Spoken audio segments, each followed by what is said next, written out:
Hello friends, आपके अपने YouTube channel MIM news bulletin में आपका हार्दिक स्वागत है। इस वीडियो में आपको 7 फेज़ की अपडेट देने से पहले यह बता दें कि SCET 2023 की जो परीक्षा का ऐलान कल BSEB के अध्यक्ष आनंद किशोर ने किया है।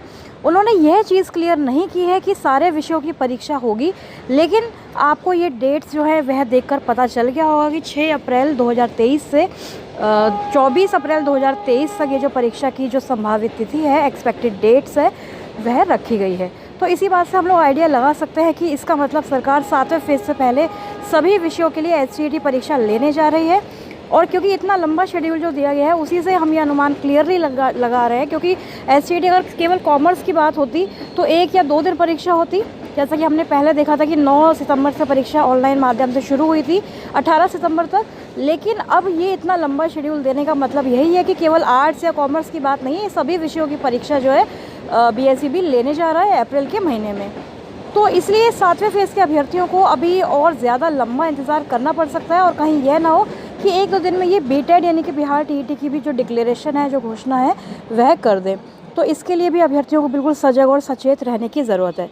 आज के अखबारों में नियमावली को लेकर भी बातें जो है प्रकाशित हुई हैं, जिसमें ये बताया गया है कि नियमावली का जो ड्राफ्ट है लगभग तैयार है, जो हम कई सालों से सुनते आ रहे हैं। शिक्षा मंत्री ने भी कल ये चीज़ बोली है कि नियमावली जो है बिल्कुल रेडी है, 7 फेज़ के लिए हम नियमावली लेकर आएंगे। तो देखना होगा कि नियमावली नए साल में 7वें चरण की बहाली होनी है, उससे पहले सरकार नियमावली इसी साल लेकर आती है या फिर अगले साल ही यानी कि नए साल में नियमावली सामने आएगी। शिक्षक पात्रता परीक्षा हर साल होगी, ऐसा भी हमने कल सुना था। आज के अखबारों ने भी इसको प्रकाशित किया है कि हर साल जो शिक्षक पात्रता परीक्षा है वह अब ली जाएगी। और इसकी देखिए आंसर की तक की बात की गई है, जून के महीने में रिजल्ट आएगा, वह सारी चीज़ें भी कही गई है। तो देखना होगा कि अब ये SCET की जो परीक्षा ली जा रही है, इससे 7वें चरण की बहाली पर कितना ज़्यादा असर होगा, कितना ज़्यादा डिलेइंग होगी, क्योंकि सरकार का जो टारगेट है वह 2025 तक इस बहाली को लेकर जाने का है। तो उसी का जो पूरा जो मसौदा है, जो पूरा ड्राफ्ट है, वह सरकार ने तैयार कर लिया है। आगे की जो भी अपडेट्स आएंगे आपको देते रहेंगे। इसी तरह 7 फेज़ की अभी फ़िलहाल यही है कि SCET केवल कॉमर्स के लिए नहीं, सभी विषयों के लिए होगी। ये बात जो एग्ज़ाम की एक्सपेक्टेड डेट्स है उसको देखकर कही जा सकती है। तो जुड़े रहे हमारे चैनल MIM न्यूज़ बुलेटिन पर। अभी के लिए फ़िलहाल इतना ही। Thank you for watching. Hello friends, आपके अपने YouTube channel MIM news bulletin में आपका हार्दिक स्वागत है। कल हमने देखा कि BSEB के अध्यक्ष आनंद किशोर द्वारा SCET 2023 परीक्षा का जो डिक्लेरेशन है, जो घोषणा है, वह की गई थी। और उन्होंने तारीखों का भी ऐलान करते हुए यह क्लियर नहीं किया कि SCET कॉमर्स, लाइब्रेरियन या फिर किस विषय के लिए परीक्षा होगी, या फिर सभी विषयों के लिए एक बार फिर से SCET का एग्ज़ाम जो है लिया जाने वाला है। और आज के अखबारों पे यदि हम नज़र डालेंगे तो आपको बहाली यानी कि 7 फेज़ की जो बहाली है उसको लेकर सारी ही तमाम जो खबरें हैं अखबारों ने अपने अपने तरीके से प्रकाशित की हैं। दैनिक भास्कर हो, दैनिक जागरण हो, हर तरफ से आपको ये खबरें देखने को मिलेंगी कि नियमावली के बारे में, हाई स्कूलों की बहाली के बारे में, प्रारंभिक की बहाली के बारे में, जून, अक्टूबर, नियमावली, अगस्त में, सारी ही चीज़ें मतलब एक एक करके आपको हम बताएंगे। सबसे पहले तो आपको बता दें कि SCET कॉमर्स की जो बात कही गई है, उसकी परीक्षा लेने का जो हाई कोर्ट का ऑर्डर था वह लास्ट ईयर यानी कि पिछले साल ही जुलाई के महीने में दिया गया था। 6 महीने के अंदर परीक्षा होनी थी, लेकिन सरकार को अब होश आ रहा है, ये बहाली शुरू हो रही है उससे पहले ही SCET परीक्षा लेने के लिए। तो SCET सभी विषयों के लिए होगी। इसका अंदाज़ा इस बात से हम इसलिए लगा सकते हैं क्योंकि जो तिथि इन्होंने दी है, एक्सपेक्टेड डेट जो बताई है, वह 6 अप्रैल से 24 अप्रैल के बीच में रखी गई है। यानी कि अगर लगातार इन दिनों परीक्षा ली जाएगी तो केवल लाइब्रेरियन, केवल कॉमर्स के लिए नहीं, सभी विषयों के लिए परीक्षा होगी। और नियमावली की जहाँ तक बात है उसके बारे में भी आज के अखबारों ने प्रकाशित किया हुआ है कि नियमावली जो है नए साल में 7वें चरण की बहाली होगी, उससे पहले ही नियमावली का जो ड्राफ्ट है ऑलमोस्ट तैयार है, तो नई नियमावली के आधार पर ही बहाली होनी है। सेंट्रलाइज तरीके से होगी, थोड़े बहुत बदलाव जो है किए जाएंगे। प्रोफेसर चंद्रशेखर जो शिक्षा मंत्री हैं उन्होंने बार बार ये चीज़ें कही है। तो नियमावली को सुविधाजनक बनाया जा रहा है ऑनलाइन सेंट्रलाइज प्रक्रिया के लिए। तो नियमावली जो है जल्द से जल्द जारी की जाएगी।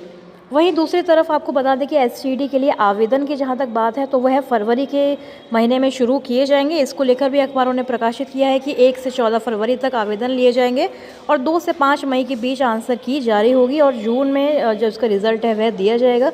हालांकि आप लोग जानते हैं कि जून की कोई तारीख फिक्स नहीं है, सर्टिफिकेट कब मिलेगा इसका कोई पता नहीं है, क्योंकि बहुत सारे कोर्ट केसेस होंगे। तो सरकार भी अच्छी तरह जानती है कि 2025 तक, 2024 तक कैसे इस बहाली को ड्रैग कर ले जाना है।